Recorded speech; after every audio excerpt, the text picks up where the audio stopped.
welcome to the CMEC podcast. I'm Cheyenne Talabani, Head of Programs at CMEC. Iran has been much in the news in recent weeks. Recently, President Biden launched an airstrike in Syria against pro-Iranian militias, which had been accused of attacking American bases. Tehran said it was refusing to take part in EU-brokered talks over the so-called Iranian nuclear deal because of Washington's refusal to lift sanctions. From Yemen to Iraq, pro-Iranian proxies operate with apparent impunity, advancing what many see as the cause of Tehran, often to the detriment of the region's stability. Here in the United Kingdom, the government's priority remains to prevent Iran from acquiring a nuclear weapons capability, to promote stability and security in the region, secure the release of our dual nationals, and to keep the diplomatic door open for discussions with Iran across the full range of UK interests. So what can the West do now to fix its troubled relationship with Iran? And how best to proceed in the interests of peace in the region and further afield? To discuss the current state of play and the way forward, I'm delighted to be joined by Dr Sanam Vakil, Deputy Director of the Middle East and North Africa Programme at Chatham House, and by Bob Seeley, Conservative MP for the Isle of Wight and a prominent member of the House of Commons Foreign Affairs Select Committee. Late last year, the committee published its report on the UK's relationship with Iran, entitled No Prosperity Without Justice. Sanam, Bob, thank you both so much for being with us.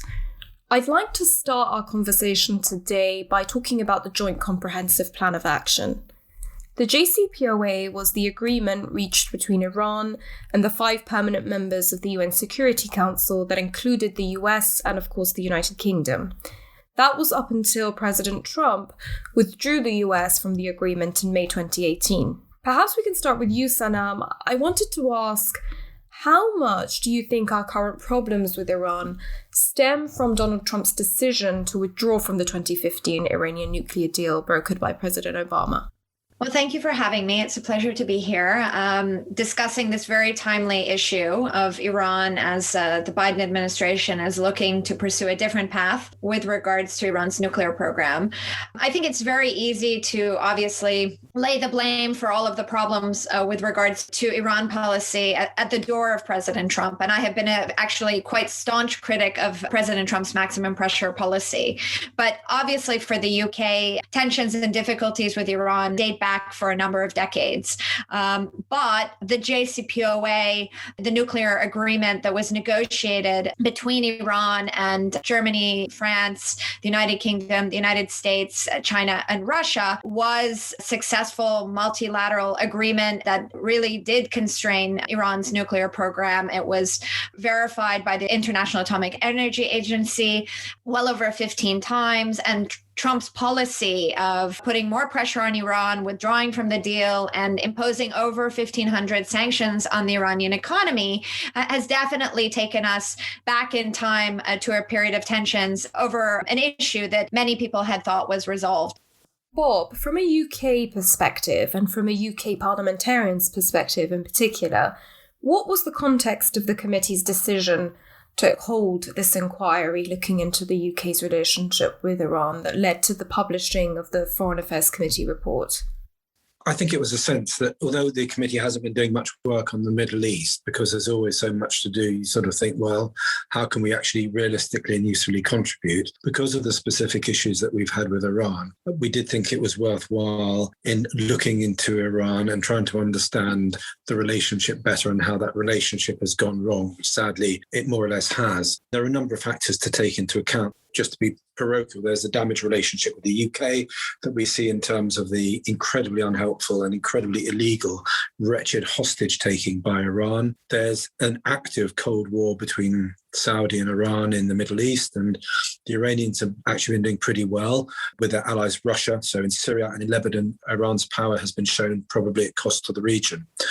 I think the frustration for some people, including myself, is that Iran is a country that, like Russia, that if it hadn't had its revolution, would have been a natural and long-term partner. Iran is a very old, very serious state with profound traditions, and a state that has produced a lot of very smart, very cultured, intelligent human beings.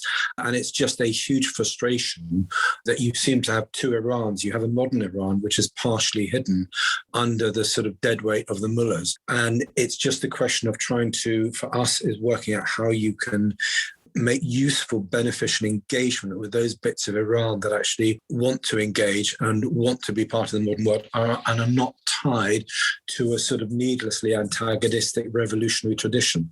Not unlike Russia, you could say, but obviously in a very different part of the world. Thank you, Bob. And thanks for making the point about understanding the sort of the bits of Iran, as you called it. I think a big problem that many policymakers make in the West is that they view the Middle East region and the countries within the Middle East in a very one-dimensional way. And of course, that's, it's never the reality of what it is on the ground. We certainly did that when we were trying to understand the cause and the start of the Arab uprisings in the region. We continue to do that, I think, when we try to understand our friends and our allies in the Khalij and the Gulf. And, we have probably done it with Iran the most. Right from the offset of the revolution, we failed to really understand the reason and the context of the revolution for quite a long time. And, of course, in recent years, the front relationship with the West has meant that we have less and less exposure to the reality of the ground in Iran. You would have thought that Iran, without the mullahs, would have been our natural allies, without the Shia revolution. And, there were good reasons for that revolution. I'm not knocking it per se, but unfortunately, it's produced a very negative dynamic. A lot of revolutions have, when you've got people who are then tied to the original culture, strategic culture produced by that revolution, at cost, frankly, to their nation, and at cost, certainly, to the relationship with many states in the world, the UK, the European Union, and the United States most of all. Just to jump back, Sanam, to the JCPOA. Last year, it was widely reported that Iran had apparently restarted enriching uranium and was expanding its stockpile of nuclear fuel. What, as far as we know, is the current state of Tehran's nuclear program? Iran, in reaction to the U.S. withdrawal from the nuclear program, began its own policy that it refers to as its maximum resistance policy, where 1 year on from the U.S. withdrawal, it began a series of breaches to the nuclear program, really to try to press the international community, specifically European countries, to defend the JCPOA and to provide Iran with sanctions relief. And effectively, since May of 2019, Iran has made a number of breaches, each more alarming, I think, for the E3, the countries known as the E3. And they have increased their stockpile of low enriched uranium. They are also producing heavy water. They are developing advanced centrifuges, also at a facility, their Fordo facility that was meant to be closed. And they've also pushed back against IAEA inspections most recently, and all of this really to signal ultimately to the JCPOA signatories that they're not going to continue to maintain compliance if U.S. sanctions continue to weigh on Iran. But at the same time, the political establishment does continue to reinforce that all of these measures are reversible, and they have taken each of these steps, according to them, in measure to the U.S. sanctions and to balance against the U.S. sanctions, so that if and when negotiations take place with the Biden administration, there can be sort of mutual steps back to the JCPOA rather than just Iran returning without any sort of guarantees. Thank you very much, Sanam. And I mean, Bob, you mentioned earlier some of the specific issues and incidents that led the Foreign Affairs Committee to hold this inquiry looking into the UK's relationship with Iran. CMEC as an entity, used to hold some quite successful delegations for peers and for MPs to Iran. We've had to stop those. Ultimately they've stopped because, of course, over the last 4 or 5 years, there's been a list of very serious international incidents, from the jailing of dual Iranian-British national Nazanin Zaghari-Ratcliffe to the Trump administration's assassination of top Iranian General Qasem Soleimani in the beginning of last year. How much have these incidents complicated what was already a very fraught relationship between the United Kingdom and Iran? Okay, I think there's a general principle that you don't stop talking to people, and an ethical foreign policy doesn't mean you go and stop communicating. So, the worse the relationship gets, arguably, the more you need to be talking to people. It's certainly a complicated relationship, and it's been made considerably worse by the wretched taking of state hostages, which is completely immoral and incredibly counterproductive, and it just makes the Iranians look awful, and frankly makes it very difficult for us to deal with them. I do think we should still be visiting, if only to say, what the hell are you doing? So I think our policy needs to be, we have a larger carrot and a larger stick. If you support the JCPOA, then clearly President Trump's behaviour was wrong and incredibly counterproductive. And actually, it really hurt those forces in Iran who wanted to reach out and have a constructive relationship, because all the ultra-conservatives and the mullahs could turn around and say, there, we told you, you can't trust the United States. So unfortunately, it had a very considerable impact. The merits of the JCPOA, you can park, but just pulling out of it was a huge error of judgment. And if we can get that JCPOA back on track, then that will be a very, very considerable help. But I'm all for operating with a much, as big a carrot as you can with Iran, but also a considerably bigger stick, in a way that you hit the Revolutionary Guard wherever you can in whatever they're doing in the Middle East. And if we know if the Revolutionary Guard are having to extract a higher and higher, or we are extracting a higher price on their behaviour, whilst at the same time reaching out to more moderate elements in Iran and more frankly mainstream elements that are probably more representative of the people as a whole, I think that is a potentially useful way forward. I mean, I was looking over the report, and I think what a lot of the people who provided evidence, people like Dr. Vakil and others, what a lot of them emphasized was that the UK was viewed in a different way to the US by Iranians. We have I know that Sanam, you probably have got a much better idea of Anglo-Iranian history than I do, but it's pretty fascinating. And there has been a very detailed and in-depth relationship with Iran, and actually quite a productive one at times. Clearly, there was, quite transactional in places, and you couldn't fault it. And we know that Iranians, or certain Iranians, often refer to the 1958 coup, et cetera, and the CIA and MI6 role in that, et cetera, which is frankly a very, very long time ago now. But there has been a very, very long tradition of pretty amicable and good relationship between us, and actually a really strong tradition of understanding Persian thought and ideas and people, and likewise Iranians and Persians having communities in this country as well. And it's just such a missed opportunity that relationship has run into the ground so badly in the last decades. Clearly, it's been largely because of the overthrow of the Shah and the Iranian Revolution, but there have been times since when maybe more can be done. For me, Iran is one of those countries where we're just going to continue to get things back on track, even if it takes decades, until such time as we do. But we just keep on building those relationships with more moderate groups in that country, because actually it doesn't help Iran to suffer so significantly from US and Western sanctions, and it doesn't help the people of Iran, who are like Palestinians, incredibly educated, incredibly, a lot of very well aware of what's happening in the world around them, very plugged into the English-speaking world as well. It is just a huge frustration, that relationship, we haven't been able to do more with it. I do slightly wonder that we're being a little bit overly bureaucratic in our approach to Iran, and actually we should continue to reach out. I wish we were doing so more, understanding the negative dynamics and how that could be portrayed. On the issue of Nazanin Zaghari-Ratcliffe, I wanted to ask you, Sanam, what is, in your opinion, Iran's objective with these sort of detentions? And again, how far can we in the West now go to resolving them? I think it's a really critical question that really impedes UK-Iranian relations, but Iran's relations with many countries at this point, because there are so many dual nationals being detained from Germany to France. There were Australians being detained, and of course there are a wide array of Americans as well, including a friend of mine. I would say, there's much that lies here.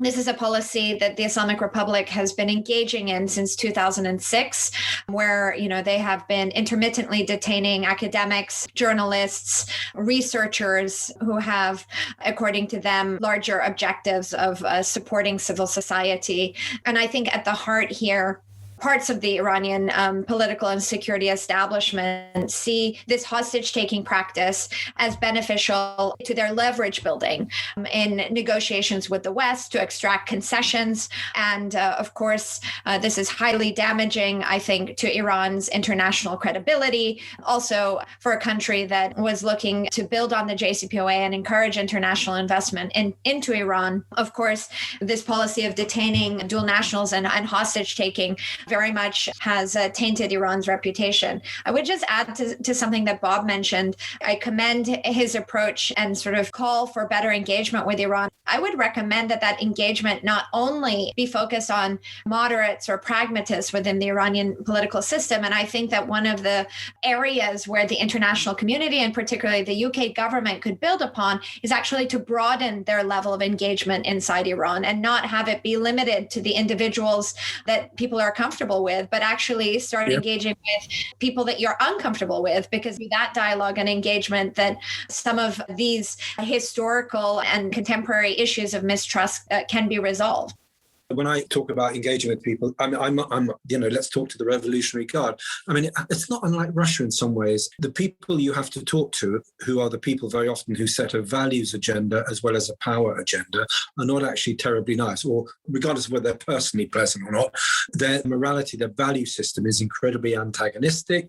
And we know that the Revolutionary Guard are the champions of subversive and non-conventional forms of warfare and conflict, not only in the Middle East, but in the 80s and 90s, especially in Europe with the assassinations, etc. So actually talking to those people is really important. It's interesting what you say about, academics who are there in part supporting civil society.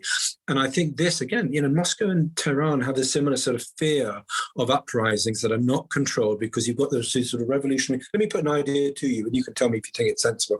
You've got the keepers of the revolution, whether it's Putin and the power ministries and the old Bolsheviks, to want of a better word, or people who see their country in that tradition. And you've got the mullahs in Iran doing exactly the same thing. And both of these sets of people who represent power ministries, the security agencies, the military, and the non-conventional military and that sort of Revolutionary Guard, they fear protest on the street, and they fear Western manipulation in their country, and they fear effectively color revolutions.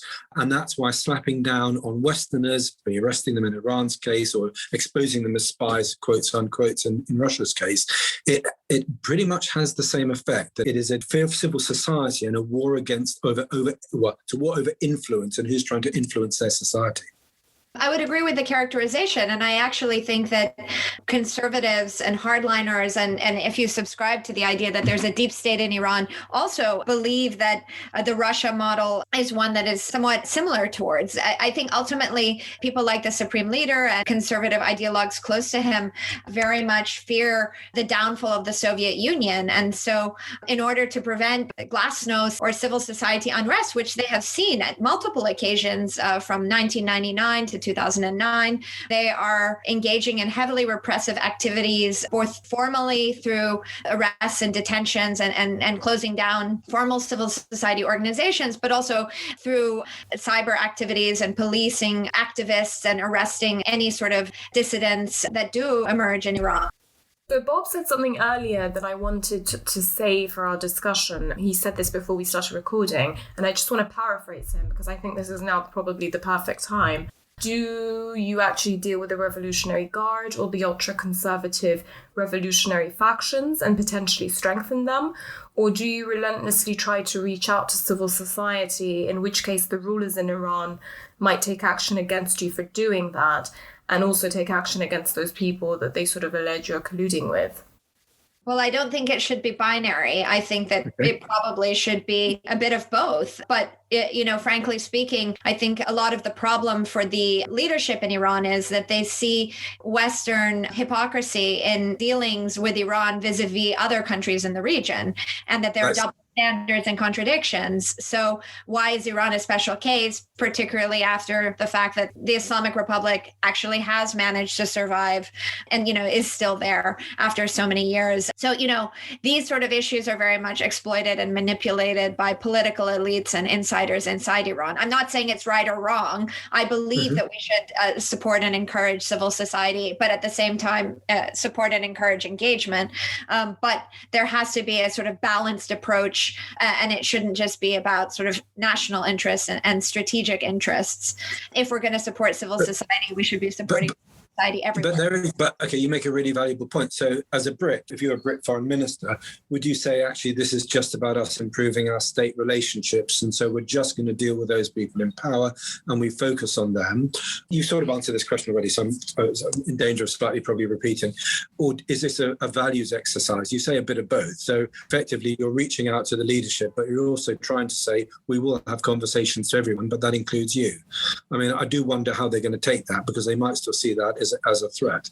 Oh, no doubt they'll see it as a threat. And that, is a bit of the vicious circle I think that Western policymakers are in with regards to Iran. But if part of UK foreign policy is to defend British values and nurture those values, then we can't sort of shy away from them with regards to Iran, but also with other countries. And I think this is herein lies the problem, that it's not applied equally. Civil society and human rights is not equally celebrated or supported throughout the Middle East. I mean, I'm hoping that the Biden administration will take a more holistic approach to defending human rights as part of their democracy agenda.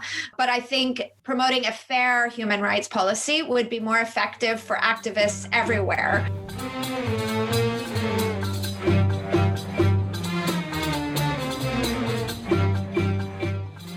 I also want to talk about, the wider region and the role that Iran plays in the wider region. There are many pro-Iran militia groups that seem to be everywhere across the Middle East, from the Houthis in Yemen to the militias in Iraq and Syria. How important are they to Iran's strategic objectives, and what role do you think they play in destabilizing the region? Of course, they're hugely destabilizing because Iran's strategy is to build networks outside its country. And these networks of influence advance Iran's interests and push or protect Iran far away from Iran's borders and closer to its perceived strategic threats in the region. So it is highly destabilizing because these networks destabilize each of the countries where Iran is engaged in. But within Iran and within the political establishment, this policy, this strategy, forward defense strategy, is seen to be very low cost and actually has proven through a number of decades to be quite effective at protecting Iran's sort of sovereignty and protecting Iran, shielding Iran from attack from abroad. So this is not a policy that's productive regionally. It doesn't build strong institutions, or it doesn't promote or nurture positive engagement in the countries that Iran is operating in. And I think that there's a huge amount of ill will towards Iran around the Arab world because of its policies. But at the same time, I think it is incumbent upon Middle Eastern leaders to also reflect on why Iran has a paranoid and defensive view of itself. And Iran should consider why it is perceived to be offensive and aggressive. And that needs to be unpacked a bit more in the region. And of course, I mean, many of these sort of proxies were operating in the region before the signing of the JCPOA. So how far can the West go in reducing the influence of these proxies and de-escalating these conflicts in which they play a role as part of an overall agreement with Iran? Maybe we'll start with you, Sanam, and Bob, if you have some thoughts you can add to that.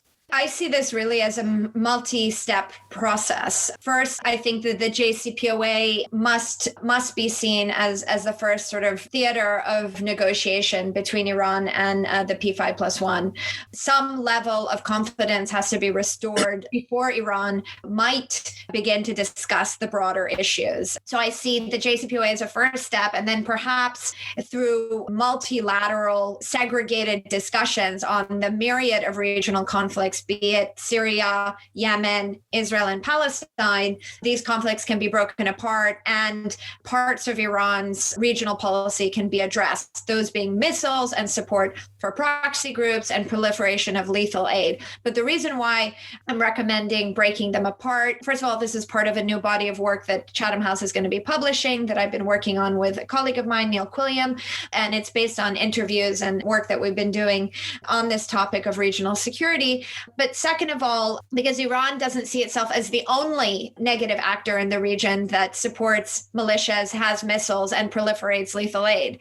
So the best way to see a more long-term sustainable arrangement vis-a-vis Iran would be to see regional concessions on all of these issues. It's in that sort of multilateral framework that Iran might be more willing to make concessions when other actors are also cooperating in the same vein. I would just add that, I mean, as someone who served in Iraq, I do remember we were very well aware that it was the Republican Guard who was supplying the weaponry that was whacking into our bases and the rockets that was sort of being dropped on our bases, and indeed the mortars and the attacks on paramilitary groups, et cetera, et cetera.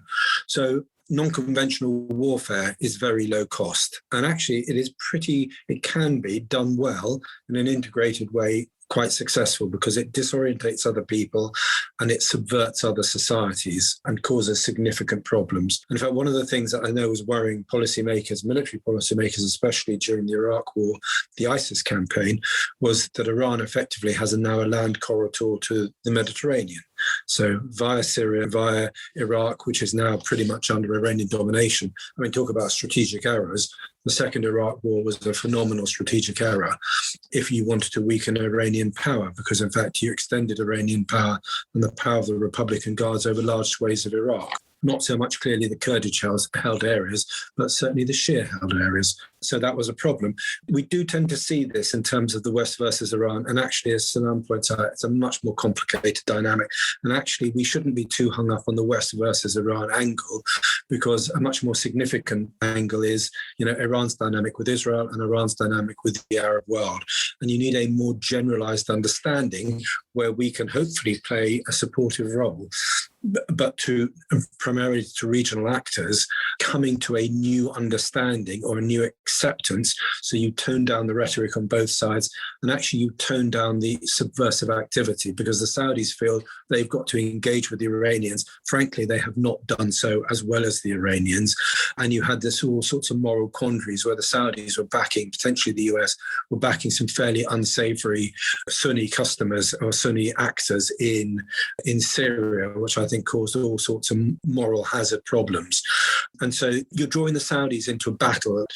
Revolutionary cultures tend to be quite good at subversive and non-conventional warfare, and the Iranians are no exception to that. So the more we can steer Iran away from that sort of subversive behavior, frankly, the better. But as Sanam says, you need a sort of other people. It's not just a question of pointing the finger at Iran and getting them to do things. They will probably want to see movement from Saudi and movement from Israel as well on things. And it is more important, frankly, that those regional actors align, and we can support that. Then we think that this is about the West versus Iran, which, frankly, is it sort of is, but not entirely, and not even the majority of the problem. My next question is again for both of you. Do you think we're doing enough to sort of see the world through Iran's eyes and understanding its fears and its ambitions?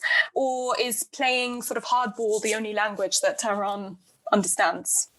The answer is we don't. Look, I'm a very patriotic Brit and I love the West and I love liberal democracy. It's not perfect. And one of the mistakes that we make when it comes to diplomacy and when it comes to understanding others is that we don't put ourselves in the position of other people to anything like the extent that we should. And I saw that when in military operations in Libya and Iraq and Afghanistan, that actually other people are much better at understanding us than we are at understanding other people. And too much of Western action, and I don't want to get into a right-left dynamic, but too much of Western action is about a narcissistic sense of, we have these moral values, so we're going to do this, or we're going to do that, aren't we wonderful?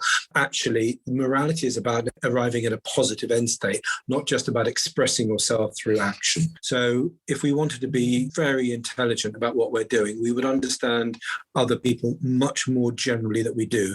And I do think it has been a significant weakness, especially when it comes to taking military action and understanding understanding the dynamic of how our military forces have interacted with people, whether it's in Iraq or whether it's in Afghanistan or other places. So we do need to put ourselves much more in the eyes of other people. And I think if we did that, then we would actually find our policy making was substantially improved.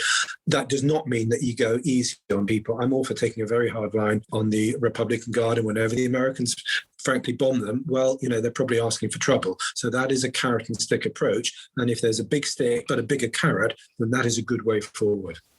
I would also just add something really quickly. I think that within the British government, there's a huge amount of capacity and knowledge, particularly at the FCDO, about Iran. And I think that that knowledge, is hopefully harnessed, but I'm repeatedly impressed by the depth of knowledge among the civil service on Iran. Of course, that doesn't trickle out perhaps, and there's not maybe enough social awareness, but I do think that there is possibility and potential for that to be built upon. Iran by no means only responds to pressure, but I think that it has shown that it's very good at responding to pressure. It, I think, actually functions best when it is under pressure. And I think that is a bit of the challenge and the consequence of 40 years of sanctions and containment of the Islamic Republic. It doesn't do normal as well as it does abnormal. It has learned to operate in a very low-cost, survivalist way at the political level. This, I think, should be changed. And through policies of engagement and with dialogue and diplomacy, and one that is a strategy that is going to take perhaps a decade or two of investment, that level of engagement can be nurtured, and perhaps Iran can feel less threatened and less isolated and begin to moderate its regional policies and its sort of position vis-a-vis the international community. Just on that point, Sharon, revolutionary and post-revolutionary states thrive on a war footing, thrive on the creation of enemies inside and outside their countries. And also, when they tend to thrive at non-conventional forms of conflict in a way that Western liberal democracy, law-governed states do find very difficult to deal with. So if you really want to hurt Iran, you deny them enemies to point at. You deny them enemies inside and outside the country. These states can't deal with peace, because they then can't demonize other people. They can't blame their failings on Israel or the Jews or the Sunnis or the West. They actually have to start taking responsibility for their own governance and their own failings. And so actually dialing down to have a situation of peace is very, very threatening for revolutionary or post-revolutionary regimes that thrive on the demonization of enemies. So if we were really clever, that would be our policy, because it's the best way of wrong-footing the mullahs. Bob, I understand that the report really focuses on Iran's human rights record and holding Iran accountable for its human rights record, which we've discussed already, and also, we've discussed other countries in the region as well in that context. But we've discussed today primarily bettering forms of engagement, using that sort of carrot and stick approach, that soft power, hard power approach. So how does the report published by the committee incorporate that into its recommendations? In particular, what we're saying is that we need to engage more. And the more that we can engage and more we can get countries to engage, and the more you have a sense of trying to find a new beginning for the Middle East, in which case Iran is not a pariah state in it, that is a way forward, because then Iran can open up, then it can grow its economy, then it can offer its people a better life. Then, frankly, it has to start taking responsibility for its own failings rather than blaming them on everyone else. So the end state is to achieve a more peaceful relationship with them. And then they'll stop this appalling practice of taking state hostages as well. The last question that I wanted to ask both of you was how important you felt it was to sort of engage with Iranian communities here in the diaspora and elsewhere. CMEC has a long history of engaging with many of the, many members of the Iranian diaspora here in London and in the wider UK, which we have, there's a huge community. So how important is that for the sort of the future of Iran and the future of engagement with Iran? It's incredibly important. And in fact, one of the things that we don't do well enough is use our diasporas. Britain and London is one of the most cosmopolitan places on earth, and London is the greatest global city. And we have diasporas from all over. And actually, the Foreign Office is not plugged into those diasporas enough. I mean, it slightly depends on how well connected that diaspora is into their home country or the original country that they came from. And if that diaspora isn't necessarily particularly well connected or has a very different set of values, maybe like the Cuban diaspora in Miami, it's quite an antagonistic relationship to the Cuban regime. It may not be entirely useful. But in principle, absolutely, we should be using diasporas in a positive way to make sure we understand, to see how policy ideas and messages resonate with communities, especially those people who have stronger ties to the mother country. So for sure, we should be using that because they're an incredibly important asset. And actually, it's great that we have those people in the country anyway. I would agree with Bob in theory, and I would actually also probably in practice very much encourage greater cultural engagement with the Iranian diaspora. My caveat would be that obviously the Iranian diaspora is by no means homogenous and not always as plugged into the mother country. And in fact, there's a huge sort of dissident community and activist community in the Iranian diaspora. And so that activist community and dissident community is also highly polarized, and sort of diaspora politics are very factionalized as well. So I think one has to have a good reflection and understanding of the diversity of views, and that there is no clarity within the diaspora in terms of support for the Islamic Republic or support for particular opposition groups. And I think it's dangerous for the UK government to lend support for certain opposition groups because it's very fractured, the situation, both here, both in the United States and in other countries. And on top of that, the diaspora is in many ways and in many cases very detached from people inside Iran. And my sense is that politicized diaspora has maybe a different endgame than some people inside the country. So turning to them and sort of maybe repeating the mistakes of the past is not necessarily always a good idea in that regard. But cultural, historical, greater understanding and celebration, absolutely. I fully accept what Sanam says, and the problem is, it's absolutely right. I had an Iranian friend many years ago, and they had fled after the fall of the Shah. So clearly, a lot of people are here because they fled the regime and because they were significantly opposed to the Revolutionary Guard and the Ayatollahs. Now, whether that's because they were Shah loyalists or whether they were Jewish but living in Tehran, for whatever. So there are many different groups. So for sure, one has to tread carefully. And I think it's a very, very valuable point. Apologies if it wasn't clear about it. Pitch out there to whoever sort of listens. I would just say that as we seem to be on the precipice of new discussions between Iran and the UK, France, Germany, the US, and other signatories, I think there's a real opportunity for the UK to take a really important position in these negotiations, not just to preserve the JCPOA, which is seen to be very valuable, but actually in the next steps beyond the JCPOA, which require heavy lifting, not just from the United States, but for other countries. And here, the UK has strong relationships around the region, particularly in the Arab Gulf. And I think that there is a good prospect for the UK to back channel and engage and try to promote greater find off-ramps between Iran and the Arab Gulf states as well, so that they can prepare their terrain for broader negotiations and sort of better understand the positions. And this is, of course, an opportunity for a post-Brexit Britain to take a stronger and more engaged role in the Middle East, and one where the UK can be balanced and bring together multiple actors. Wise and final words of advice there from Sanam, calling for a stronger, more engaged and inclusive role in the Middle East by the UK, a huge opportunity for post-Brexit Britain. I'd just like to thank you both again for joining me today. I thoroughly enjoyed speaking to you both, and I really hope that we can speak again.